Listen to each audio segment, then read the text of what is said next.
Hi, everybody. Good morning. Welcome to TLDC on Wednesday morning. So we have a special guest today with us. So we have Ken Brown, who is going to talk a little bit about EMU. So you guys probably all know me, but I'm Toddi, and approximately once a month to talk to you guys on TLDC, and I'm excited to be back again and a little bit different environment because I've moved. So if you see a different background, you'll know that I actually moved back to New Hampshire, and I'm finally in a house and out of a trailer, which is cool. So anyway, I see folks in there that I know, and I'm excited. So I have some questions set up today for Ken. Additionally, good morning, Jack. And additionally, please feel free to go ahead and ask questions in the Ask a Question box, or post them in chat, and I'll keep an eye out for them if you post them in chat, and then I'll bring them back into the Ask a Questions section.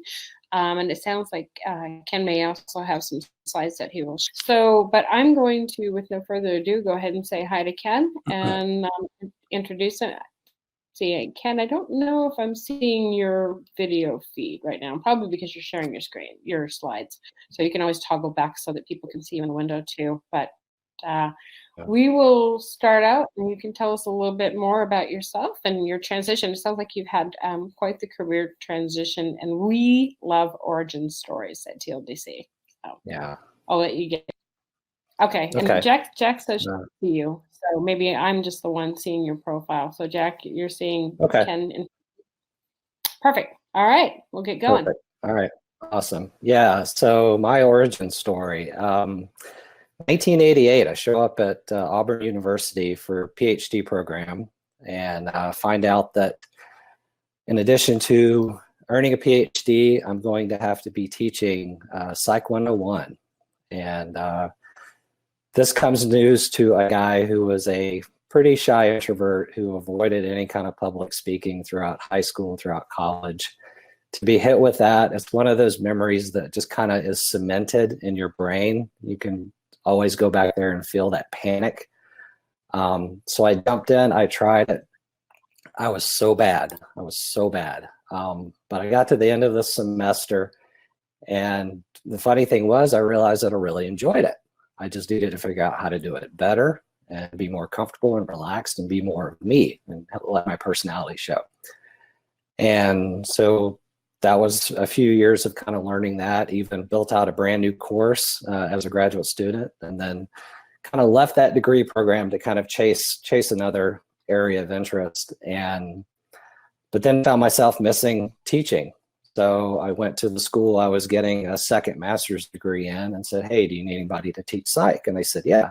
So I taught the evening psych class for about 5 years doing that, which was a very different shift for me, because these were people who were working a day job and then coming to school to truly get this degree to kind of better their lives and better their careers. And so they had a really special purpose for being there. They wanted to be there. They wanted to learn. It was very different from the day classes with the freshmen, and they don't know what they want to major in and kind of all that. So it was great to have that exposure to that audience.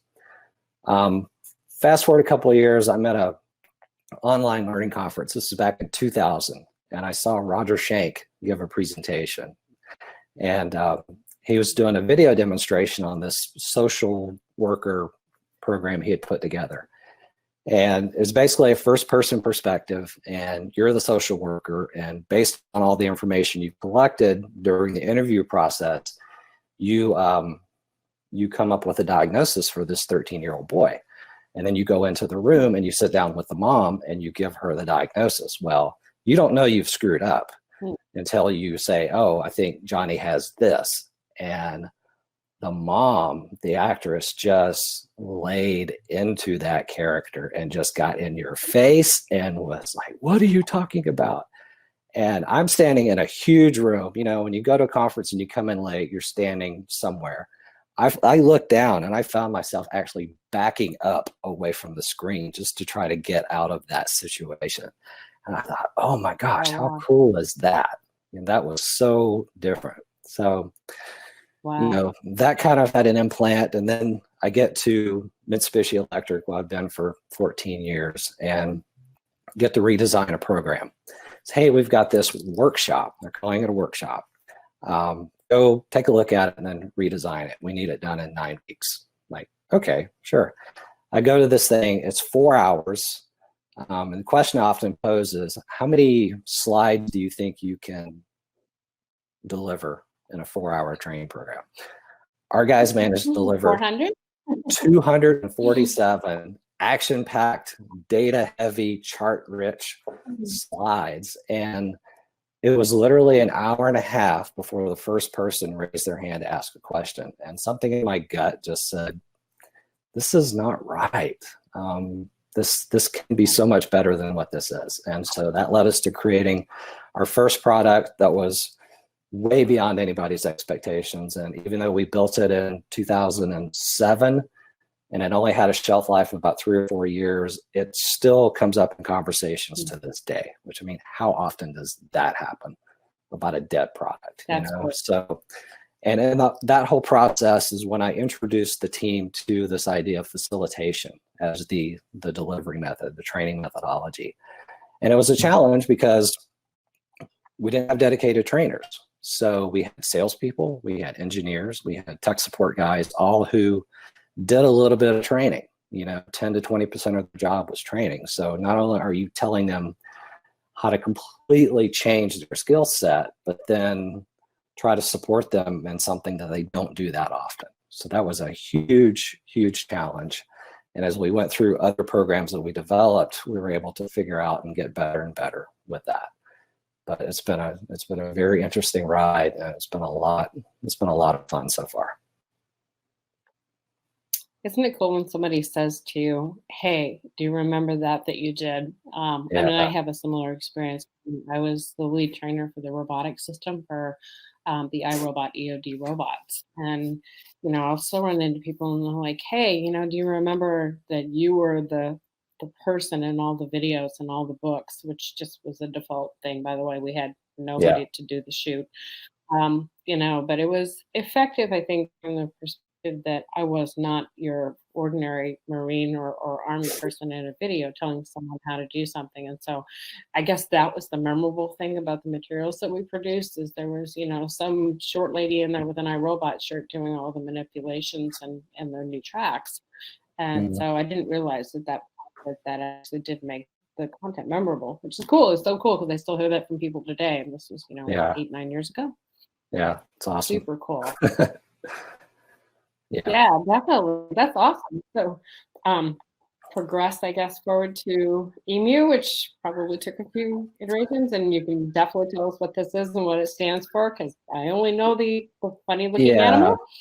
So yeah, the EMU, kind of, in case you guys don't know, let me just pop this up here. So EMU is an acronym, stands for engaging, memorable, and unexpected. This, being an introvert, being very introspective, this came through a lot of kind of thinking back on where I had accomplishments and trying to pull keywords from that. And that's what kind of came out of that, was these 3. And it's funny because before I got to this, I remember being on I remember leaving an ATD conference in 2013, I believe. And I was driving back to the airport on this bouncy shuttle bus. And I was thinking, what kept coming to my mind was platypus, because I'm thinking of a platypus as like this animal with all these different parts that have been put together. And, that's how I approach training, is when it's somebody says, hey, create something new or redesign it. I get absolutely giddy. I mean, I'm like a kid in a candy store, because to me, there are so many possibilities, so many ways you can take it. Not just, oh, we got to update our PowerPoint so that we can present this training. No, it goes way beyond that. So platypus kind of eventually evolved into EMU, and then the EMU Experience. So the way I like to say it is what I have here. To create a memorable learning experience, you must engage your learners in unexpected ways. So that experience is that totality. That's that whole thing, that whole time together that you're crafting, that it's made memorable because you've been engaging them, but you're doing it in unexpected or creative ways, if that makes sense. Yeah, it's not an easy task though, at all. No, no. And So, the whole idea of being unexpected is, as I tell people, I say, okay, think about what's expected, and then don't do that, mhm, right? So go off completely 180, see where you end up, and go from there. I love that. So don't bring in that 400-page deck. Yes. Yeah. So this week deck was only 53. Still 53. Yeah. Yeah. Too funny. And Okay. that's the big issue I see is there are so many training courses that are just really, there's nothing more than a presentation. These folks come in with so much content, and it's what one of my mentors called show up and throw up. I mean, that's literally what it is. If you can imagine standing up front, turning on a fire hose and just spewing it out, that's what happens. Right. Typically they stop to answer a question, and then they're back onto, because they've got all this content, they're watching the clock, they've got to get it done. And when you do that, you're killing your audience because they're checking out, because it's so much overwhelm with information. The important things that you really need them to remember get buried in so much content that you typically don't have time to go back and repeat them and say, hey, remember, this is really, really important. Instead of, 4 hours ago, I mentioned this once, but now I'm on to this other stuff. So that's the hurdle we have to get over, showing people that, sure, that's easier to do. That's an easier way to present, because all I got to do is come in, you throw up the slides, you read the slides. But, the 10 to 20% retention numbers that, the training industry used to talk about for a long time kind of relates back to that methodology. And that's what you're going to get. And somebody had explained that to me one time, and I thought was really cool. They said, okay, imagine if FedEx had 100 packages to deliver and they delivered 20 to 30. Would they still be in business? No, of course not. But yet this persists, and thankfully engagement is becoming more and more a topic. People are doing more and more, but still I think it's the definition of engagement and what that actually looks like. This past February, I delivered one of my talks at the training conference, and I asked people just something as simple as, okay, how do you guys use bingo, which is a great tool to use within the classroom? I think maybe 10% of people raised their hand and said, yeah, we're using bingo. So even within our community, there's still a lot of need. People maybe just don't know what they can do. And that's what I like to do, is to show people this is possible. It's going to be a little bit of hard work, because you're completely changing how you do everything. But once you do it, you will never, ever go back, because it's just so much fun when you start facilitating. Absolutely. Oh, that's super cool. So I'm kind of curious about some of your techniques for engagement, because we talk about different ways to engage our audiences. I know I do mostly e-learning content, and so everything that I do, the totally different audience, obviously. I'm working on a project right now where I have my developers actually going out of the LMS, which is not the preferred way to do it, but they're going into an environment and actually running their code and running their code snippets to see what they get returned. And we give them the chance to practice a couple of times before we ask them to come back and say, okay, so what results did you get? It's certainly one form of engagement, is to get somebody active in the environment where they're actually going to be, using a tool. What other kinds of things are you using for engagement? Yeah, I think to that point, any time you can do any kind of real world scenario, I think is huge. And I'm a firm believer of, failing in a safe environment. So maybe your entire course starts with a crisis situation that they have to engage in this behavior, but you're totally setting them up to fail. And then you learn from that. So, okay, this is what happened. This is what you did. Let's go back and look at what went wrong. Let's teach you the right way, and then let's demonstrate it later. That's one way to do it. Overall, what I like to say, let me just throw this up here because this is important. Here's how I look at engagement. It should be early, it should be often, it should be on purpose. There are a lot of trainers who are presenting, training who may be, hey, stand up, introduce yourself, blah, blah, and that's the last bit of engagement till the end of the day. Or maybe they don't even do that, and then at the end of the day, they try to pull everybody together and do this big team building or team activity, and you haven't engaged with them all day, and that's just weird. That's just really, really odd. Right. So you don't want to do that. Here are some things, and I have a specific class and talk that I do around these. So this is coming from the idea that you've bought into the idea of facilitation. You understand that when you come in and you just throw up your slides and you present training, it could be way more effective. So when you buy into the idea of really engaging your learners on purpose, here are some things that I talk about. And these kind of map out to a full Monday course. This is an example of what you could do. So for example, classroom setup. Many people don't even give this a second thought. They don't think about it, but this is your course's first impression. I repeat that, it's the first impression your course makes. And if your students are coming in with expectations, you know, they're coming in with,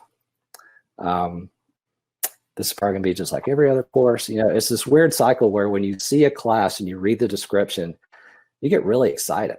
You know, it's like, oh yeah, this could be the one. This could be the one that changes my whole professional career.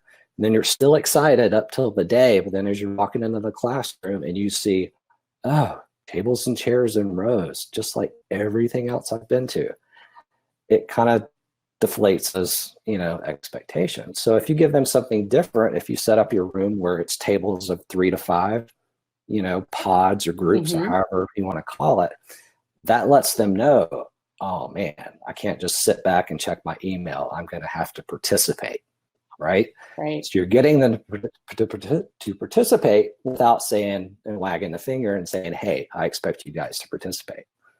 You can do it that way. And they can't hide cool. in the background. Exactly. And we build in all these capabilities where through that room setup, you can actually get 100% of your students engaged throughout the course of the day. It's really cool. But I did this, you know, anytime I go somewhere, I do the setup. And I had an IT director at a customer come grab his admin at the end of the day because we shuffled the room around. And he said, you see this? He said, this is the way I want this room set up from now on. Just blew his mind. And it was just a simple, let's just move things around, you know? Cool. There are things you can do early on. What I call the day of ramp up is really nothing more than do something where you can get people start to engage. Maybe you've collected some information on them and you're just throwing that up on a slide saying, hey, here's who we've got in the class today. You know, Becky works at this company. This is her role, blah, blah, blah. So you kind of start building that informal networking. And then within the first half hour, figure out something cool to do. So you throw up a question, you know, hey, what do you want to get out of today? And just get them talking. Because a lot of times when you do training, you want to capture, you know, what their expectations are. And then 99 seconds is a activity that I created that's really cool if you're in a train the trainer environment and you've got a setup where people are going to be standing up and presenting anyway. You can do this. It's kind of, think of it as like improv speaking, but for just 99 seconds. But you have to teach us how to use whatever object you're talking about. And it's great for that. But what it does for me in the train the trainer setting is it shows me their training style. And what I've seen over hundreds of people is that probably 95% of the time they talk the entire time. They don't purposefully ask their audience questions. They don't reach out. They just feel like they have to dominate the conversation. And it's really funny when somebody's talking, and then they turn around to see the big clock behind them and it's 70 seconds and they've got to use the whole time, you know, and what does this guy do? You know, so bingo is another one. It's great just for building in reiterations of the key takeaways. You set it up early and then it just kind of runs through the day. And as you cover more and more of your content, more and more people shout bingo, they stand up, they say, hey, this is what I remember about this. So it's a teaching moment where you're not teaching, you're stepping back and you're letting them be the instructor for those 30 to 60 seconds. So it's really cool. I love that. And then we've got other That's things, you cool. know. Do they get rewarded for that? I'm sorry, I didn't mean to interrupt. Yeah, no, we'll Curious do if- chocolate. We'll do chocolate or something, but usually, you know, there's a round of applause because it takes a lot of guts for some people to kind of stand up and do that. So it gets the introverts up, it gets the extroverts up, right? Not that the extroverts need any help with that, right? And then, you know, I've built in some things over the years. We had a situation where we were trying to cover a lot of material with a big group. I think we had like 80 people in the room. We had 8 tables and we were trying to cover some specific scenarios, but we only had like 40 minutes. So I came up with this idea of using speed dating, where you'd spend 5 minutes at a table. You'd have a facilitator for each table. Facilitator would sit down. They would have a basic scenario. And for us, we were dealing with HVAC equipment. So it was like, okay, I just found out my mother-in-law is going to be moving in upstairs. I need something to kind of heat and cool that spare room up above the garage. How can you help me? And the group at the table, the students, they had our brochures and they would look through and they would find possible solutions to provide to the facilitator to solve the problem. And then 5 minutes, buzzer goes off, facilitators get up, rotate one, drop back down, we do it again, and we do that 8 times in 40 minutes. And then we do kind of a 5 to 10 minute debrief around the tables of what they learned. And so in less than an hour, we could cover all of those different scenarios and with fresh faces every 5 minutes. And it worked really, really well. Yeah, I like that. I mean, problem solving using the actual materials, or at least the descriptions of the materials versus like, this is what they are, but how would you use these to solve this scenario? Cool, I like it. Again, it's real world stuff, you know? So when they leave, presumably they have a better feel for where this material is in the brochure. That's the whole idea. Competition, oh my gosh, competition is so much fun to do, and it's so easy to do. We've done things like slideshow shootouts. Like if we did the train the trainer and we had 10 people in the class, we divided them up into 2 teams of 5, and we just took the first 5 slides of a brand new program that we were building. I said, okay, person number 1, team 1, you deliver that first slide. And then we bounced to the other team. Okay, you deliver the first slide. And we kept going back and forth, kind of going through. After they did that, we gave them some feedback. We let them kind of regroup and kind of adjust their strategies. And then we let them do it again. And there's 3 of us sitting in the back of the room, kind of being the American Idol judges, if you will, kind of the panel. And it was a blast to watch these guys not only nail the content, but then try to one-up each other, even though they're all colleagues. That was a lot of fun. And it helps just really cement what we were trying to get across is how you open this course is everything. So make sure you nail the talking points that we need you to nail. At the very beginning. So, yeah, that makes sense. Yeah. So, you know, we do some reteaches in my organization, and I've been privy to seeing some of the reteaches. But I like the idea of giving them a smaller amount of content and then actually having them compete against each other. That's a good idea. I love it. Yeah. And cool. another thing we do, one I came up with, what I call the group leader duel. But basically, it involves kind of if at any point you need to develop a checklist of items or maybe steps or process or something, you can use this where you kind of group teams and kind of split across the room and have them just document all of those items in the checklist. And then, you know, once you give them enough time to do that, then you say, okay, you start with one team and it's kind of becomes like a gunslinger duel. You read the first one on your list. If this team has it, they have to scratch it off. You guys get a point. Then it goes to this team and we just start going back and forth. But what you end up with at the end is on these 2 sheets is that entire checklist that they need to go back and do their job. So they just take a picture of each one of those and they've got everything, but they created it. It wasn't me saying, hey, here's what you need to know. Right. Make sense? That's cool. Yeah. Yeah, definitely. Familiarization without just handing them a guidebook and saying, okay, this is what you need to know about this item. So I love it. It's cool. Yeah. So then anytime you can do application, kind of like your example you were talking about with programmers, anytime you can build that in, because presumably toward the end of the day, they know enough to be able to do something. So why not test them, give them something to try, give them a project to work on, either as a group that they come up with, here's how we would do it, and then present it, or something like that. And then the last two, the mind map and close and celebrate, are really just how you end the day. I experienced the mind map myself when I was a student in one particular class, and you basically just have a blank sheet and you're going up at the end of the day. And it's like, write down everything you remember.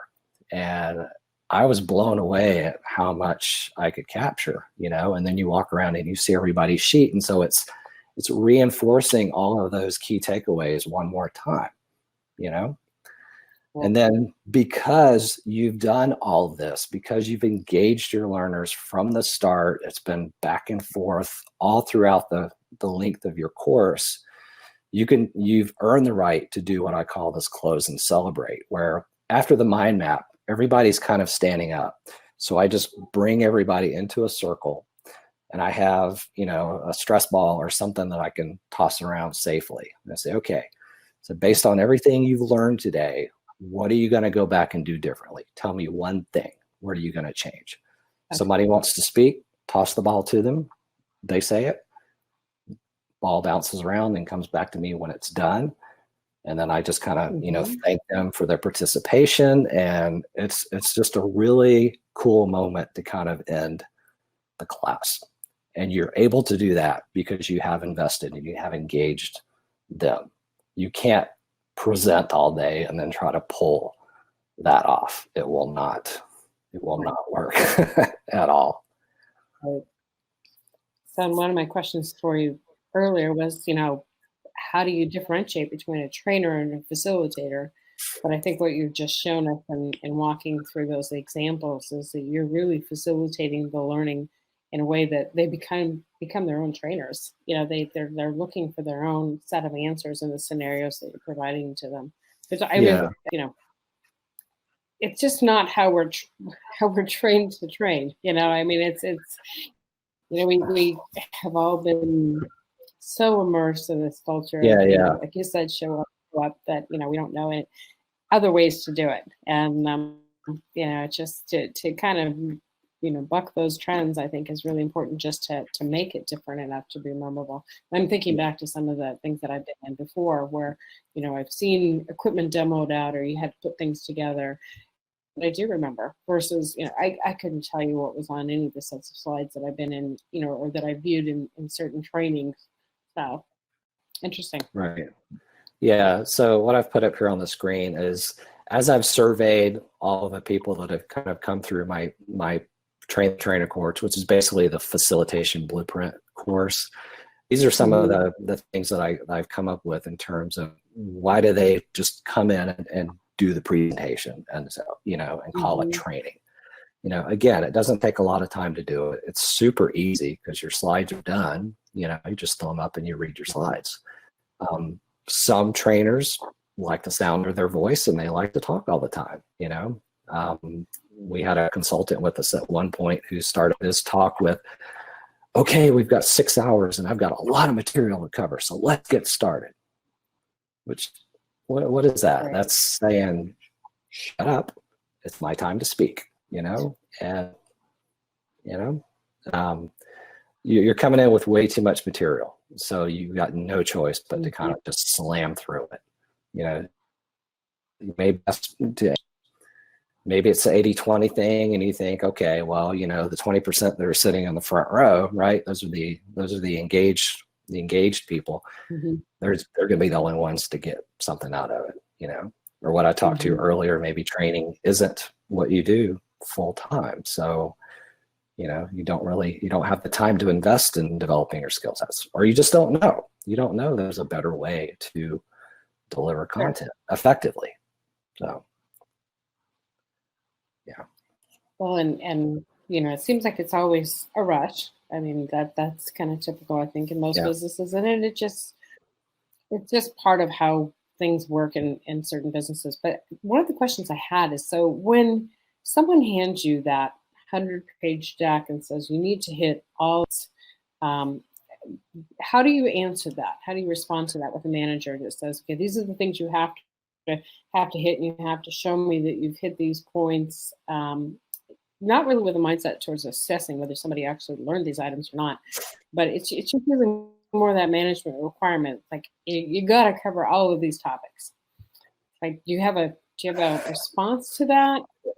Yeah, I mean, I think I would push back on management and senior leadership, because when they come with you with that, they're perpetuating that, training as a presentation sort of mindset. Mm-hmm.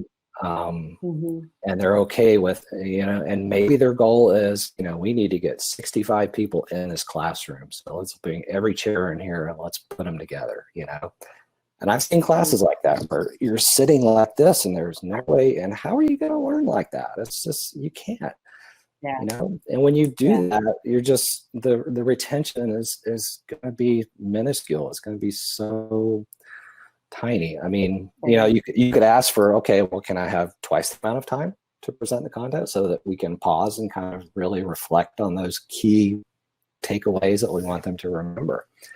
On the flip side, what I do when I'm trying to get people to think about shifting from presenting to facilitation, the big response is, if I say, okay, you got to cut your content, but everything's important, right? That's what they say. And how it was taught to me is brilliant, because it's, okay, if your training time was cut in half, what topics would you present? That just blows their mind. It's like, oh, now I've got to figure out what's really, really important. And that's how you make the move. That's the first step in the blueprint of making the move from presenting to facilitating, is figure out, what can I get rid of? It's not gone totally. It becomes more, it can be in your work, but maybe it's a reference bit, and you kind of, okay, it's here if you need it, but for today, this is what we're focusing on, Okay. Yeah. Does that filter down to creating objectives of any type? That we, the expectation is we might have reviewed, 10 pages worth of information, but are we going to be expected to be able to identify blank or be able to use blank? I mean, is that part of how you filter that down? Yeah. For me, I'm assuming a lot when you come in as a facilitator, because you are thinking about the outcomes. You're thinking about the objectives. You're thinking about the knowledge you want them to retain. You're thinking about the behaviors you want to see demonstrated. And I think that's where those scenarios come in. That's a real world application. Instead of, giving them a quiz, show me you can do it, and if you mess up, let's talk about why you messed up and let's try it again, Right. So yeah, I think there are more effective ways than just throwing a quiz up. And at the beginning, creating a scenario where they're not necessarily going to get the right answer, and then they have to figure out, okay, why didn't I? And they learn from that, and I think about actually building in faults in tests that we had done. So some of the work I did was with the government, so it was user acceptance tests, walking through procedures and things like that. So we would actually build in the faults so that we had errors that happened. So people had to figure, okay, now I got an error. How do I get through that error and get to the right answer? Right. So I love the fact that you started talking about literally having someone arrive at the wrong conclusion rather than leading them necessarily just down the path. Okay, this is how to do it right. Well, what if it goes wrong? I mean, it's always going to go wrong. Right. So that is part of your scenario. That's always going to be part of your user scenario, no matter what you're doing. You're always going to have something that's going to go wrong. Sure. So why not include it? Yeah. Very cool.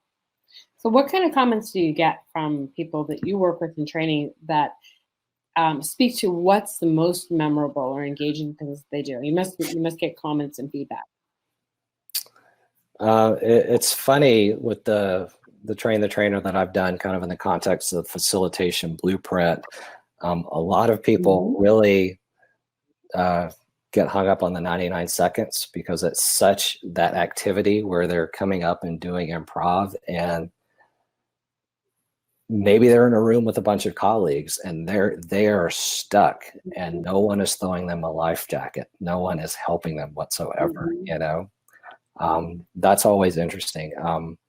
The most profound comment that I ever got from a student, and it's one of those moments where you're immediately happy and immediately sad at the exact same time, is the way I build the facilitation blueprint course is it kind of takes you from figuring out what you're doing right now, which in most cases is presenting training. Okay. Talk about why that might not work based on how people learn, human memory, a lot of different factors that we kind of throw into that. And so we hit a point about 2/3 of the way through the course where you have a decision to make. I've given you the evidence. I've just now shown you through the 99 seconds activity, this is what you did, just like what we've been talking about, and it's not working. I've got a better way to teach you. Are you really, do you want to go for it? Do you want to try it? Are you willing to put in the hard work? And I had a guy raise his hand and he said, I've been doing it wrong for 40 years. Oh no.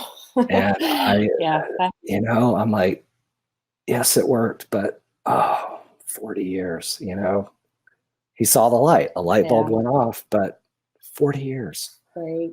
You know, so yeah, definitely. Yeah. But and crazy. But it's, cool.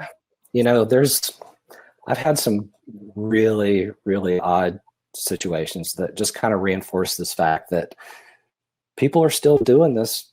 They may call it a workshop, but it's still a presentation. We had an international training company come into our office for 20 plus senior leaders to do something on communication skills for managers. Okay. She talked the entire 6 hours. We did no activities, and every break she would show pictures of her dogs that she was a breeder of. So what I got from that was she bred this particular type of dog. We didn't do anything. Like, really? In this workshop? But the worst one, I went to a training class at a funeral home.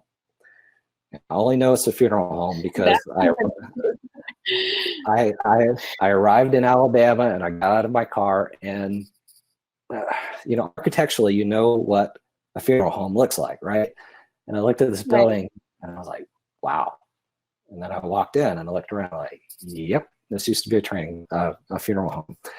So I sign in and I walk into, I guess, what have been the chapel, and you know, you could tell. And then back on the back was a flower tablecloth and an orange Home Depot cooler with little 4-ounce Dixie cups for water. This class was $79 for the whole day, so it was a bargain, right? But all of a sudden, all of the red flags are starting to pop up. And then I'm sitting at the back because I'm thinking if I need to bail, I'm just going to slip out very quietly. And the instructor came up to me, this older lady, and we talked a little bit. She said, why are you here? And was asking about my experience. And then she said, no kidding. She said, wow. She said, you've got a lot of experience. She said, if at any point today you want to teach part of my workshop, just let me know. Of course, I love it. And please, in the chat, is this just me? Or come on, it can't just be Ken. You know, what do you do with that? She's checked out. She's done. She's finished. Right. So, yeah. Well, I was going to say the beginning of the joke starts out, I went to a training class at a funeral home. That's the opening line of the joke. The funeral was for that class, that's for sure. Yeah. Oh, wow. That's crazy. Funny. So, I mean, talk to us a little bit about your blueprint courses that you teach, because I mean, you know, we have a number of people. So, I mean, we have folks from every type of training, every piece of learning and development that join this group. Some people are hands-on instructional designers for, you know, facilitator courses. I think most of us do that on a regular basis. There's a lot of us who are e-learning developers. Some of us do virtual, and virtual's tough. But, you know, maybe tell us a little bit about the course that you run, and, like, you know, who's your primary audience, first of all? Yeah. Is it just standard trainers or? Primary audience would be trainers. I can kind of give you an overview of what the course looks like, but primarily trainers. So live trainers. It could be IDs who are developing the content for the trainers, because both of those kind of are necessary to make this work. It can extend to, I'm in the process of just now offering these courses virtually, because I finally figured out how I can make that happen. So I'm excited about that. So that's an option, as well as e-learning. I mean, all of this really can kind of be tied into any kind of platform. But the basic blueprint that I talk about is really just 11 steps. And it's really what I've got listed here. 1 through 4 are kind of the things that you do before you get to the classroom, and then the rest are what you do once you're in the classroom. So I mentioned kind of figuring out what's the really important material, and if your time was cut in half, what would you keep?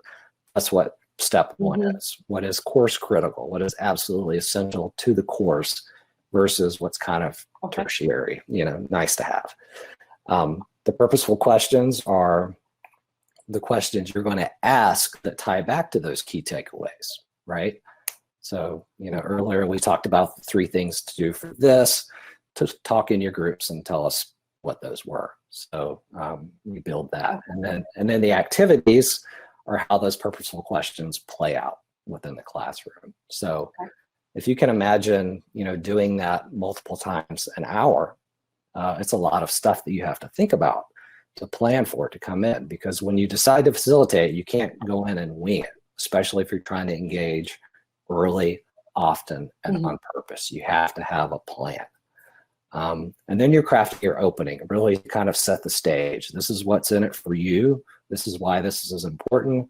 In the context of my train the trainer, it's like, this is where you are presenting training.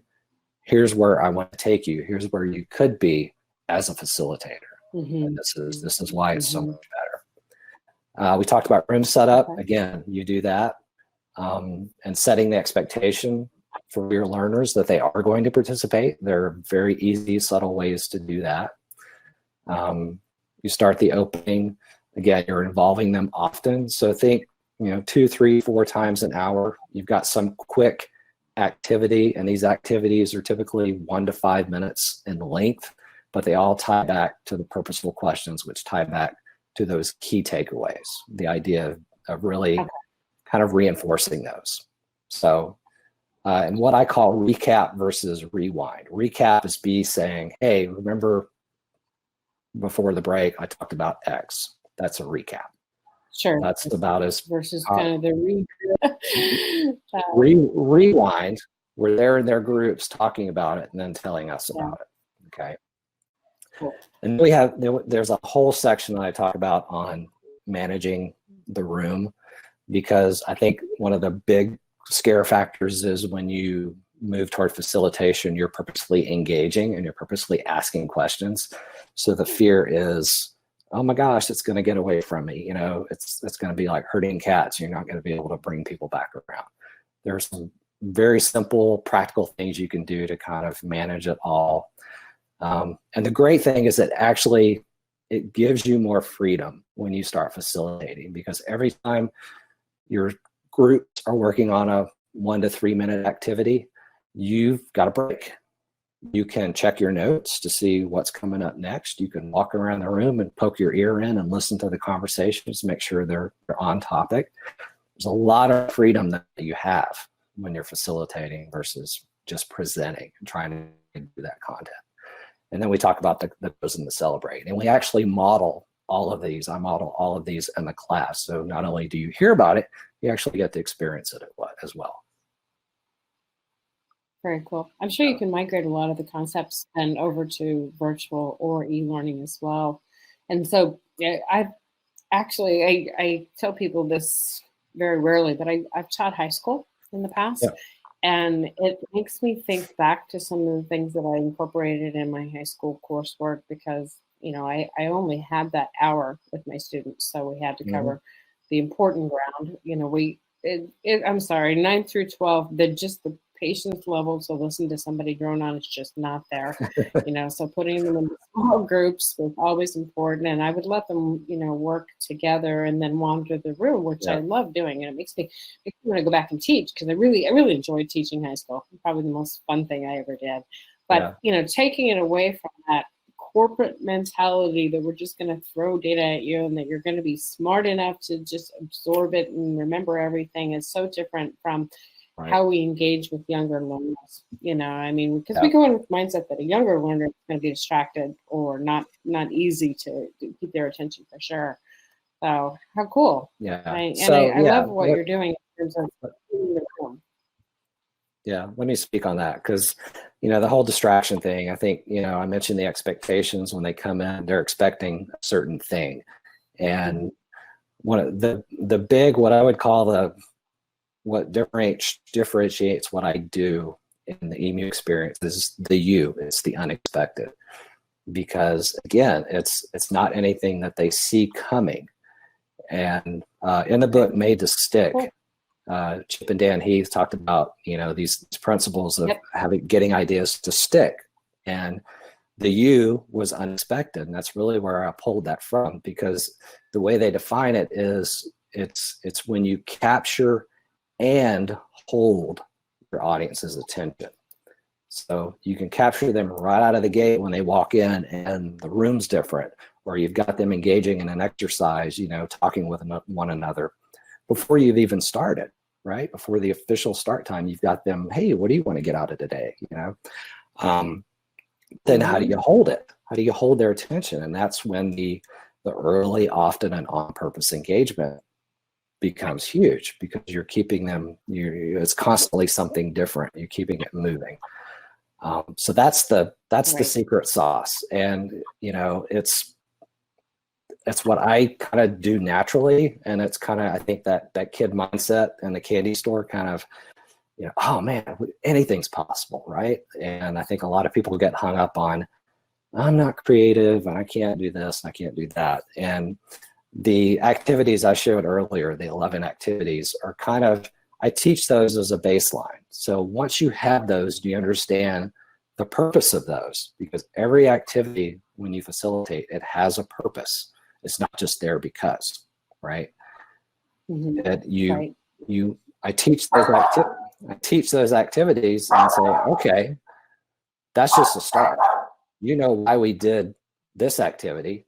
You think of something, you think of a new way to do it that way for your audience, for your topic. And so it just kind of it can build from there and go in so many different directions. And I think that's what's cool, is I'm simply just setting the stage, right? Right. I had to toggle the mic. One of my puppies decided to bark at the neighborhood dog. I was actually trying to post the Made to Stick book, because that was actually one of our questions, is some of the favorite resources for building realistic scenarios. It was in our question and answer box. And the hours always go by so fast in this group. So I wanted to get to some of these, but I was trying to get the book in here. And this is one of my problems that I have to laugh when I look at this.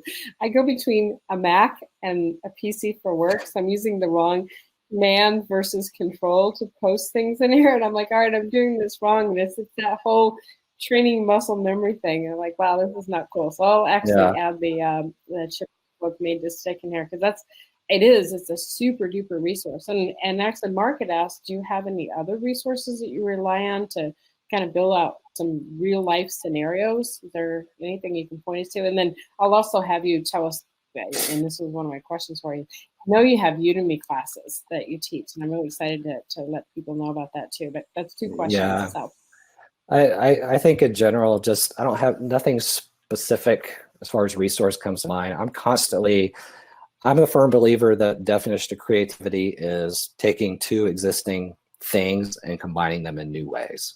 So that's kind of how I'm always thinking is, ooh, what if we took this and this? What would that look like? So for me, a lot of times it's I'm driving to work and the radio's off and I just let my brain just go. And if I get an idea, you know, I'll take a note and that's a blast for me. Being an introspective introvert, you know, man, it's so much fun to do that. And I there are love it though. I ways mean, I do there, things too. yeah, and there are exercises that you can do and some exercises that I teach that kind of help people get in that creative mindset, because you can't just bring people into rooms and say, okay, we're going to brainstorm today, so let's go. You know, you've got to warm them up to be able to get them to think about it. So, yeah. Yeah, definitely. Yeah. So I know that you have courses on Udemy. So yeah. Go ahead. Sorry about it. I'm talking. No. So I'll share that Udemy is, oh man, this has been an interesting, very interesting bird. I did this originally just because I wanted to get some exposure online. So these are the two courses that I have. So these are basically the original versions of, the bottom one is the facilitation blueprint, the early version, and the top one is the 11 activities that I just talked about. The bottom one, the instructional design, I recorded that one in 2015, and the other one I recorded a couple of years later. The classroom training essentials at the bottom, that was 3 days of me in my basement, 3 10-hour days, filming myself wearing the same t-shirt for 3 days. It was grueling. It was grueling. And you know, occasionally I get comments, you know, from people like, hey, nice t-shirt. You know, like, okay, how professional. But you know, whatever. I've got a course on there. What about you? But here's the problem with Udemy is it's a mass market platform. And I even went to one of their live conferences a couple of years ago. They're investing a lot. I mean, they've got decent plans for the platform, but if you're a niche subject, it will not. You're going to get petty cash at most. There are people that are making millions of dollars on Udemy, but that's because they do. Hey, we're going to teach you Word and we're going to teach you Excel and all the things. They're hitting the general market instead of just focusing on something that they're passionate about. So that's the caveat. And you saw prices on my courses, please. Everything's constantly on sale for $9.99 at least. So you did not hear it from me. But if you want to take a look at, they're there. Yeah. Okay. Well, and some of your facilitation blueprint workshop, do you do that in person? I'm just curious because I mean, all of us plan for like things that we want to do and go to. They have been in person. I'm doing virtual right now just to kind of get things kind of up and running with that. And I prefer to do it live, either live in person or virtual, because there's so much drop off with an online course that is particularly for the facilitation blueprint, where it all builds on what you're learning. And if people drop off after module 3, they're not going to get to the meat of it and what they can do. So I prefer to kind of steer it and lead it and really guide it. Yeah. Okay. Do you consult to companies as well? Yes. Yep. We can do one-on-one. We can do company consulting. Yeah. Yeah. Okay. Absolutely. I mean, I'm thinking every organization, I think, really goes through a phase where, you know, especially if things aren't working, that they know that they need to bring people in, you know, to speak specifically to what they're doing wrong. And you know, I mean, if we could just summarize it for them and take the high points, we can say, okay, it's that 100-page PowerPoint that you're presenting and expecting someone to walk away with knowledge. Right. But, you know, it's like, I think it's really important when you get somebody from the outside to come in and look at the organization and make the analysis and say, okay, these are the things that you can change up. So just curious if that's a bulk of your business or not. Yeah. If you're going to do that, if you're going to insist on a 100-slide deck or whatever, then just email it to me or put it in Dropbox and I'll look at it at my leisure. You know, I mean, why? I wish I could get people to just do that. Yeah, give it to me and I'll take a look at it. So how can we learn more then about EMU and about you and like actually how can people connect with you? Because we always do that. We always give you a chance to, you know, share your social media out to us, and we actually have a Slack channel, by the way. It's free to join. Anybody can engage with you, which is super cool. But we definitely want to know more. Yeah, so here's kind of the basics. Of course, the emuexperience.com, you can go and see there and see courses, see blog posts, LinkedIn. I'm the Ken Brown, not a Ken Brown, but the Ken Brown. And then Facebook and YouTube. YouTube has been less activity right now, but working on revamping that. But Facebook, and then for the last 2 years, I've been fortunate enough to present at the training conference and expo, and I just got word recently that I'm going to be delivering the 11 activities topic as a 3-hour clinic next February at the conference in Orlando. So I'm very excited about that. Okay. Tried to do it as 1 hour this past February, and it was tough. It was hard to squeeze it all in. Yeah. Okay. Cool. Excellent. And how prepared you are. I mean, your slides are all the questions. I mean, like you've answered all of these, and I wish that a lot of our guests were so prepared. Normally, we end up typing everything into the chat, and we actually do wrap-up notes, so that'll be part of what we do when we do the recording. This particular link actually becomes available for a recording for later on too, if you want to use it. But do we have? Let me ask you.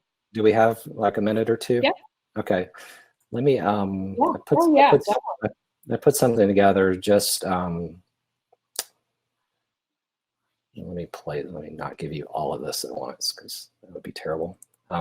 So just some core beliefs to kind of wrap up kind of where I'm coming from, so that you understand, and maybe you can resonate with some of these. But I believe that what you're doing as a learning professional, there should be some level of passion that you have about what you're doing and about your craft, because that's going to get communicated to the end product, and it's either going to be fantastic or it's going to be mediocre.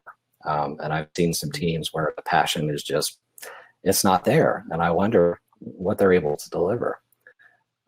Again, have an open mind, get giddy, get excited, be a kid in a candy store when it's time to design something. Don't just get stuck in this update the slide deck. Think bigger than that. Ask what if. It's that definition of creativity I was talking about. What if you took this and this and we put it together? What would that look like? You can do that. Again, you've heard me say this enough, I think, at this point, but there's too much content. There's too much talking in a lot of courses right now. Room setup is huge. It's critical to how your course flows. We've talked about real world scenarios. Those are hugely important opportunities that you should be integrating. For me, as I look at what I do and I look at this passion that's in me, I'm just here to help people at the end of the day. I'm trying to have this mindset of just serving others. And when you do that, life just gets so much easier when you're out to help other people succeed than you succeed. And it makes it work. Engagement, you should have this memorized by now. Early, often, on purpose. Okay? And to capture and hold attention, you have to be unexpected. You have to be creative. And that's the secret sauce. And yes, you can and you are creative. So do not doubt that. Okay? All right. That's all I've got.